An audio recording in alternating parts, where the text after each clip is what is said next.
children. Subject English, Standard 6, Semester 2. Unit 1, Taste of India. Today we learn Activity 3A. Read the dialogues and perform them. નીચેના dialog વાંચો અને perform કરો એટલે કે અભિનય કરો. ઇન ધ કમ્પ્યુટર રૂમ, જે બ્રેકેટમાં છે તેની એક્શન કરવાની હોય છે. કમ્પ્યુટર રૂમમાં Maitri said please close the door, મહેરબાની કરીને દરવાજો બંધ કર. This is an AC room, આ એક એસી રૂમ છે એટલે કે તેનો આપણે દરવાજો બંધ કરવો જોઈએ. Tanu said yes but the window is open, હા પરંતુ વિન્ડો તો ઓપન છે એટલે કે બારીઓ તો ખુલ્લી છે. Maitri said please close it too, મહેરબાની કરીને ઇટ તે ટુ એટલે પણ ક્લોઝ એટલે બંધ કર, મહેરબાની કરી તેને પણ બંધ કર. Tanu said okay I will go and close it, હા હું ત્યાં જાઉં અને તે બંધ કરું છું. સેકન્ડ પિક્ચરનું છે ડાયલોગ હવે. Kinju said is the project ready with you, તારો પ્રોજેક્ટ તારી સાથે તૈયાર છે.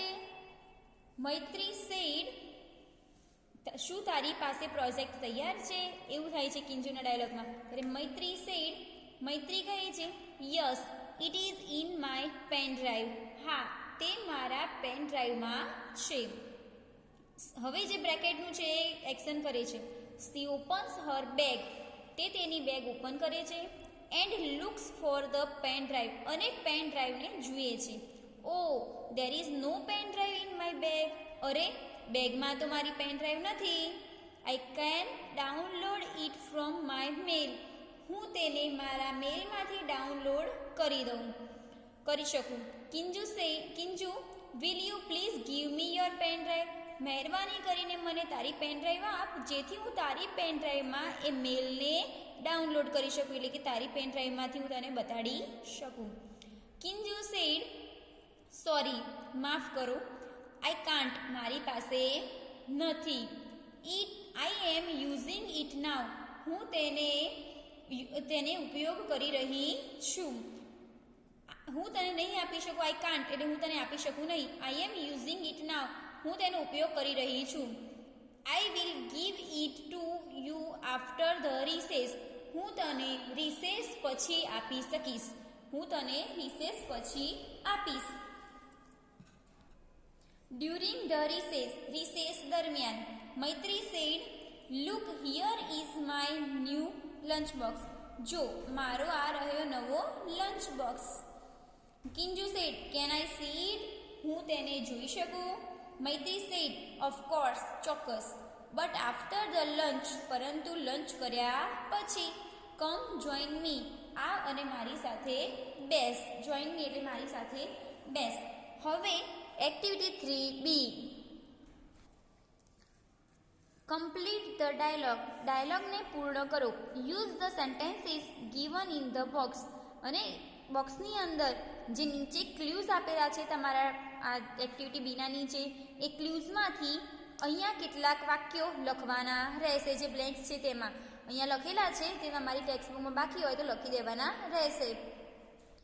આ ક્લ્યુઝ છે એ ક્લ્યુઝની અંદર 5 સેન્ટેન્સીસ આપ્યા છે. 5 પોઈન્ટ, એ 5 પોઈન્ટ આપણે ઉપરની જે બધી બ્લેન્કો હતી તેમાં યોગ્ય જગ્યાએ યોગ્ય સેન્ટેન્સનો યુઝ કરવાનો રહેશે. તો ચાલો આપણે તેની સ્ટડી કરીએ. Teacher said we are planning a cricket match, આપણે ક્રિકેટ મેચનું પ્લાનિંગ કરીએ. But we don't have the kit, પરંતુ આપણી પાસે કીટ નથી. પ્રિતેશ સેડ, હવે અહીંયાથી નીચે ક્લ્યુઝમાંથી લીધેલા છે sentence. Sir there is a ball and a bat in our sport room, ત્યાં આપણા સ્પોર્ટ રૂમમાં એક બોલ અને એક બેટ છે. Teacher said fine but what about the stumps, પરંતુ સ્ટમ્પ વિશે શું? Manish said sir we will use a chair in place of stump, સ્ટમ્પની જગ્યાએ આપણે ચેર મૂકી દેવાની રહેશે.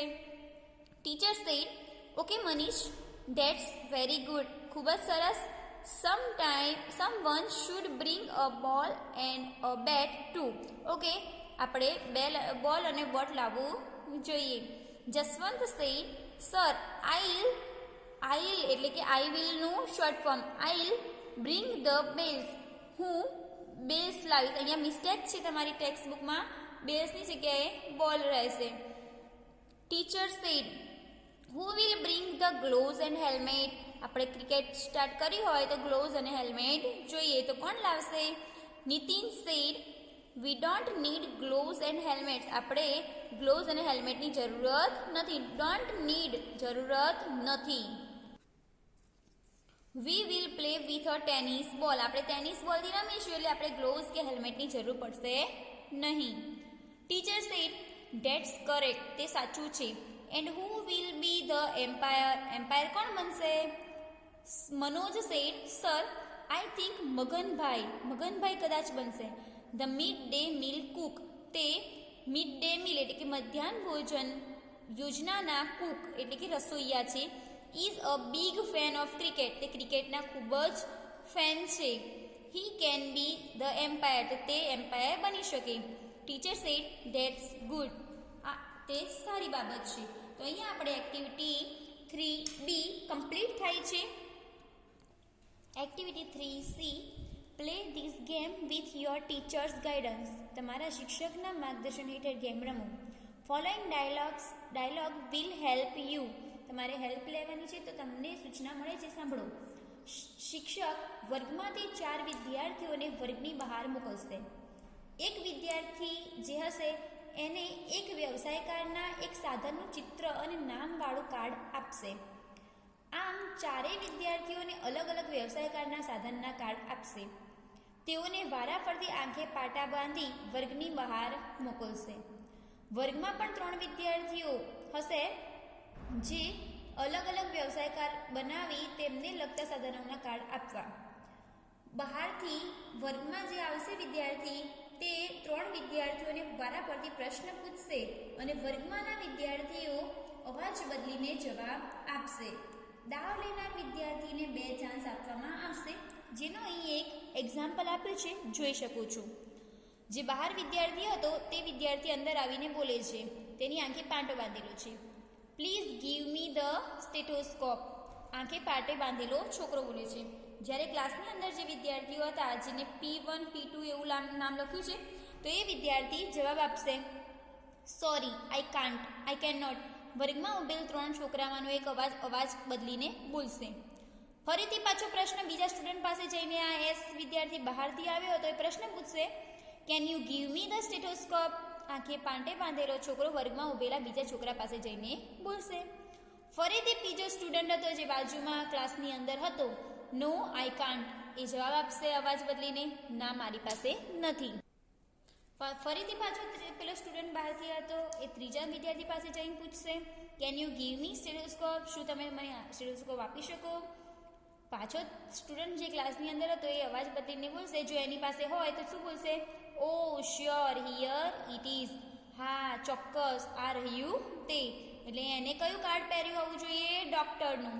તો સ્ટુડન્ટ બોલશે મિતેજ ઇઝ અ ડૉક્ટર. અને તેને જે પહેલો બહાર હતો વિદ્યાર્થી એને વિદ્યાર્થીનું નામ ઓળખવાનું અને તે વ્યવસાયકારને પકડવાનું. તો એની પાસે શું હોવું જોઈએ? સ્ટેથોસ્કોપ. તો સ્ટેથોસ્કોપ છે એટલે એ કહેવાય ડૉક્ટર. તો આવી રીતે આપણે અલગ અલગ હેલ્પર્સના નામ પણ આવી રીતે બનાવીને ગેમ રમી શકીએ છીએ. Activity 4. Test. Activity 4A, test the waste. એટલે ખરાબ નકામી, વેસ્ટ એટલે આપણે નકામી કહીશું, અને ટેસ્ટ એટલે કે ચાખવું. નકામામાંથી ચાખો એવું થાય છે. નકામી ચાખો, વસ્તુઓને ચાખો. The Maharaja of Travancore ordered a huge dinner. Maharaja of Travancore. તો ટ્રાવેનકોરના મહારાજા ઓર્ડરેડ એટલે આદેશ આપવો, ઓર્ડર કરવો, હુકમ કરવો. અ હ્યુજ ડિનર. હ્યુજ એટલે કે વિશાળ, ડિનર એટલે કે રાત્રિના ભોજન માટે ટ્રાવેનકોરના મહારાજાએ આદેશ આપ્યો. That was for many important guests. ત્યાં ઘણા મહત્વના મહેમાનો માટે હતું. ફોર માટે, તે ઘણા મહત્વના મહેમાનો માટે હતું. So the Maharaja personally came to the kitchen. So તેથી ધ મહારાજા એટલે રાજા, પર્સનલી એટલે વ્યક્તિગત, કેમ આવ્યા, ટુ ધ કિચન રસોડામાં, માટે મહારાજા પોતે રસોડામાં આવ્યા. He wanted best dishes for the guest. He wanted તેઓ ઈચ્છતા હતા, બેસ્ટ ડિશીસ ખૂબ જ સારી વાનગીઓ, ફોર ધ ગેસ્ટ મહેમાનો માટે ખૂબ જ સારી વાનગીઓ ઈચ્છતા હતા. The cook was busy with his work when the Maharaja came. રસોઈયો હતો, ધ કુક વોઝ બિઝી, કુકે બિઝી હતો, વિથ હિઝ વર્ક તેના કામમાં, વેન ધ મહારાજા કેમ જ્યારે મહારાજા આવ્યા ત્યારે રસોઈયો બિઝી હતો તેના કામમાં. અહીંયા કંઈક ચિત્ર આપેલું છે, એ ચિત્રનો તમને પાછળથી ખ્યાલ આવશે કે શું છે, તમે તમારી ટેક્સ્ટબુકમાં જોઈ શકો છો.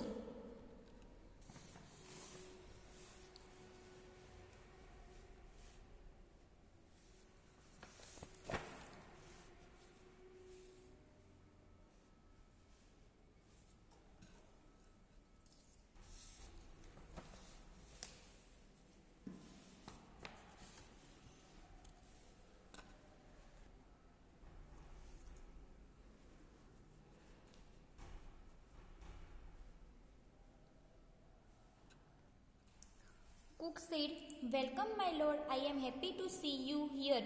હું તમને અહીં જોઈને ખૂબ ખુશ થયો. King said, your dishes smell really good. તારી ડિશની સ્મેલ ખરેખર સારી છે. કુક સેડ, થેન્ક યુ, આભાર. યોર મેજેસ્ટી, મારા મહારાજ. King said, pointing to the scraps in the basket. Scraps એટલે બાકી રહેલી શાકભાજી. What is there in the basket. તેની તરફ ઇશારો કરે છે અને કહે છે કે આ બાસ્કેટમાં શું છે. Cook said, that is vegetable waste. તે શાકભાજીનું નકામું છે. યોર મેજેસ્ટી, મારા મહારાજ. I will throw it away. હું તેને ફેંકી દઈશ. King said, no no, you can not waste all the vegetables. તું આવી રીતે બધા શાકભાજીને વેસ્ટ કરી શકે નહીં. Find a way to use them. તું તેને કંઈક બનાવવાનો નવો રસ્તો શોધ અથવા નવો ઉપાય બનાવ. Cook said, surely I will. ચોક્કસ હું કરીશ. એવું તેને કુકે તો કહી દીધું, પણ હવે then the king left the kitchen. પછી રાજા કિચનમાંથી બહાર જાય છે. The cook was worried. રસોઈયાને ચિંતા થઈ. He started at the scraps and started thinking. તેણે શાકભાજી તરફ એકીટસે સ્ટેર્ડ એટ ધ સ્ક્રેપ્સ એટલે બાકી રહેલા શાકભાજીને એકીટસે જોવું. એન્ડ સ્ટાર્ટેડ થિંકિંગ અને વિચારવા લાગ્યું. He had an idea. તેને એક યુક્તિ સૂજી. He first washed the vegetable. સૌપ્રથમ જે શાકભાજીનું વધેલું હતું તેને વોશ કર્યું. Then he cut the vegetables. પછી તેને શાકભાજી કાપ્યા. Into long strips. લાંબા ટુકડામાં કાપ્યા.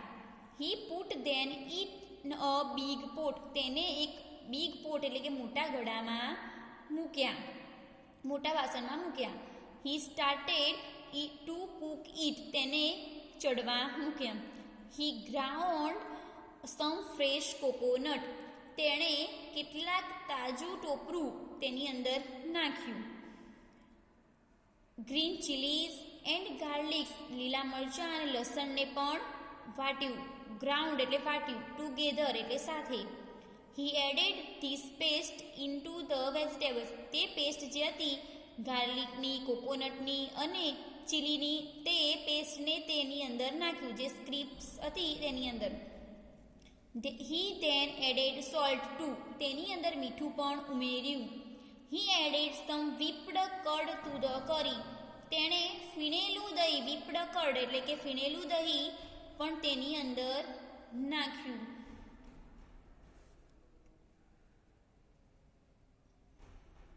કઢીમાં થોડું ફીણેલું દહીં ઉમેર્યું. He also poured a few spoonfuls of coconut oil. poured એટલે ઉમેર્યું. તેણે ફ્યુ સ્પૂનફૂલ્સ એટલે એક ચમચીથી ભરેલી કોકોનટ ઓઇલ નાળિયેરનું તેલ નાખ્યું. He then decorated the dish with curry leaves. તેને કરી લીવ્સ એટલે મીઠા લીમડાના પાનથી તેને ડીશને ડેકોરેટ કરી. The new dish was ready. હવે નવી ડીશ તૈયાર થઈ ગઈ, નવી વાનગી તૈયાર થઈ હતી. He served the dish to the guest. તેને મહેમાનોને તે વાનગી પીરસી. Everyone liked it very much. બધાએ તેને ખૂબ પસંદ કરી. The guests what is the name of this dish. આ વાનગીનું નામ શું છે? The cook was confused. Cook confuse હતો, તે વિચારમાં તો ગૂંચવાઈ ગયો. Cook said the name of this dish. એટલે એના મનમાં ઓચિંતામાં કંઈક શબ્દ બોલાઈ જાય છે.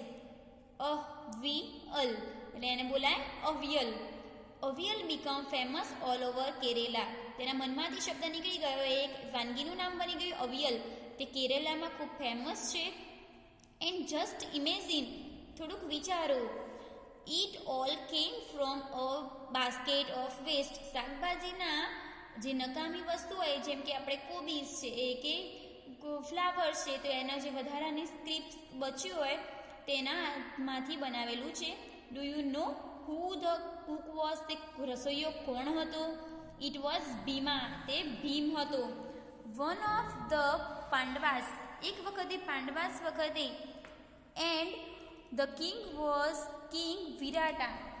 તેમાંનો રાજા હતો Virat. Pandavas were hiding in his kingdom. તે વખતે પાંડવો તેમના રાજ્યમાં સંતાયા હતા. Aviyal is also popular in Tamil Nadu. Aviyal તમિલનાડુનું એક લોકપ્રિય રેસિપી છે.